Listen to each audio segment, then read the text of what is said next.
ধন্যবাদ যে আজকে আপনারা আমার জন্য এবং স্যারের জন্য এসেছেন।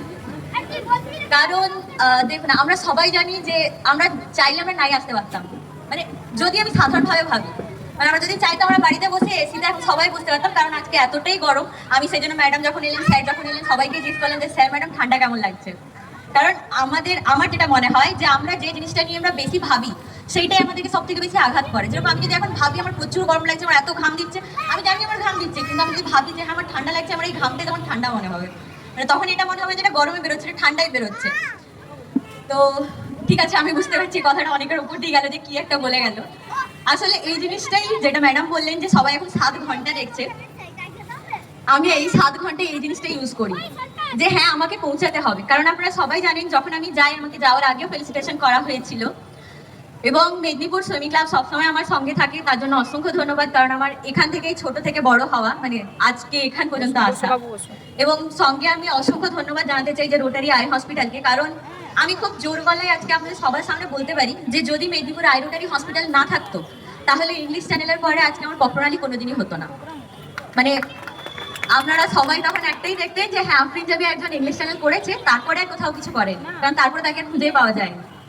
তো মানে আমার অবস্থা কিছুটা এরকমই ছিল। তো আমি মেদিনীপুর আই রোটারি ক্লাবের কাছে খুবই কৃতজ্ঞ, মানে বলে বোঝাতে পারবো না যে ওনারা কোন সময় আমাকে কিভাবে হেল্প করেছেন। আজকে আমার জন্য আরো একটা সারপ্রাইজিং ব্যাপার যে মানে আমি জানি না ম্যাডামের কেমন লাগছে, কিন্তু আমার খুব ভালো লেগেছে যে আজকে আপনি আমার জন্য এসেছেন। Thank you ma'am.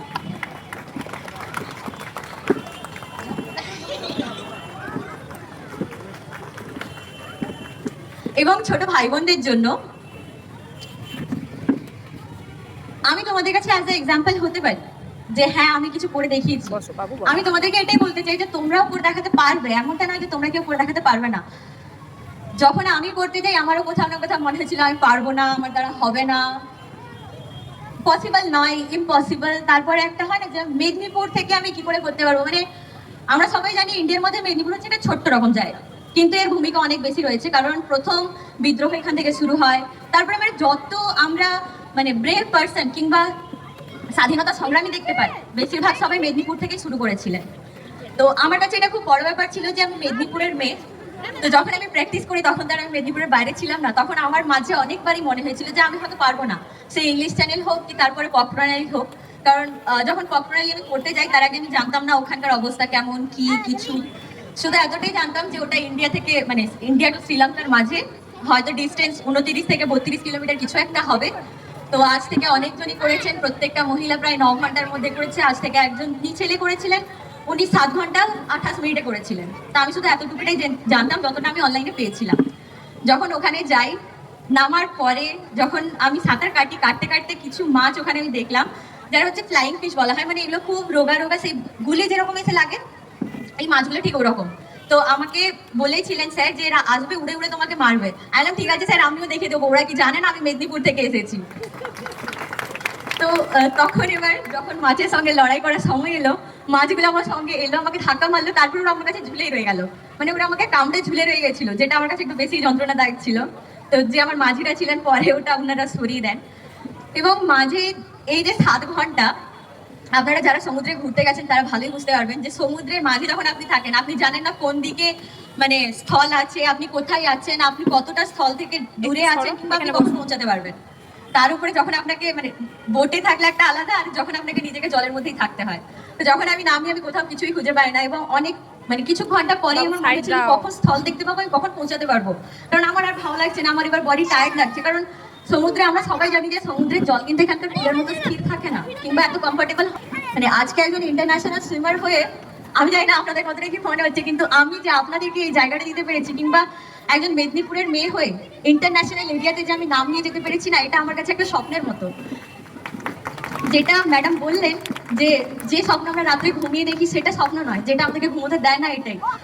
তো এই বেসিসে আমার কাছে এরকম হতো যে আমি রাত্রে যখন গিয়ে ঘুমাতাম, সবাই নর্মালি ঘুমায় যে এত প্র্যাকটিস করে যাচ্ছে তারপরে ঘুম পাচ্ছে, ঘুমিয়ে গেছি, আমিও ঘুমিয়ে যেতাম। পরের দিন সকালবেলায় উঠে শুনতাম মা বাবার কাছে যে উনাদের কারো ঘুম হয়নি। কেন? বিছানায় তুমি সুইমিং করছিলে, তো আমরা কি করে ঘুমাবো? তো মানে এরকমও কিছু দিন গেছে যখন মা বাবাকে এইভাবে আমি টর্চার করেছি যে দিনের পর দিন সেই জলের মধ্যে মানে বেডের মধ্যেও আমি জলের মধ্যে সুইমিং করে যাচ্ছি, ডলফিন কি করছে এইসব। তো মানে তখন আমার কাছে এই মোটিভেশনটা ছিল যে মানে আমি যাওয়ার আগে যে আমাকে মেদিনীপুর সুইমিং ক্লাব ফেলিসিটেশন করেছিল এবং আমি আসার পরে আপনারা মানে আমাকে যেভাবে ভালোবেসেছেন, গোটা মেদিনীপুরে যে ভালোবাসা, আমার কাছে তখন এইগুলোই কাজে মানে মাথায় ঘোরে যে আমি যদি এখানে আজকে ছেড়ে দিই কিংবা আমি যদি একটু স্লো হয়ে যাই, কারণ মানে আমি যদি মাঝে স্লো হয়ে যাই তাহলে আমার এই 7 ঘন্টাটা 9 ঘন্টা হতে বেশি সময় লাগবে না। তো তখন আমার কাছে ছিল যে না, আমি মেদিনীপুর থেকে এসেছি আর আমার সঙ্গে যে বাকি যারা নেমেছিল ওনারা সবাই আরে আমরা যাবো তো যাবো, আমার ছিল আমাকে তাড়াতাড়ি যেতে হবে, কারণ মেদিনীপুরে সবাই আমার জন্য ওয়েট করছে কখন আমি আসবো, কখন এসে আমার এক্সপিরিয়েন্স শেয়ার করবো সবার সঙ্গে, তাই তো? তো সত্যি কথা বলতে আপনারা যদি আমাকে কেউ জিজ্ঞেস করেন যে আমার মোটিভেশন কি কিংবা কিছু, যে আমি এত সবকিছু এত এনার্জি এত এনকারেজমেন্ট কোথা থেকে পাই, এগুলো সব আপনাদেরই দেওয়া। আর শেষমেশ আমি এটাই চাইবো আপনারা সবাই এইভাবে আমাকে ভালোবাসুন, আরো বেশি বেশি করে বাঁচতে পারেন, এরকম কোনো অসুবিধা নেই যে এতটাই বাঁচতে হবে। তো আমাকে আরো অনেক করে ভালোবাসুন এবং আমাকে অনেক অনেক আশীর্বাদ করুন যে আমার যে স্বপ্নটা রয়েছে যে আমি 7 সমুদ্র পাড়ি দেবো, তার মধ্যে থেকে এখনো 2টোই হয়েছে, বাকি এখন অনেকগুলো রয়েছে 5টা, তবে সবগুলোই করতে হবে, তাই আমাকে অনেক করে আশীর্বাদ করবেন। ধন্যবাদ। লাস্ট আমাদের বক্তা আমাদের আবরিন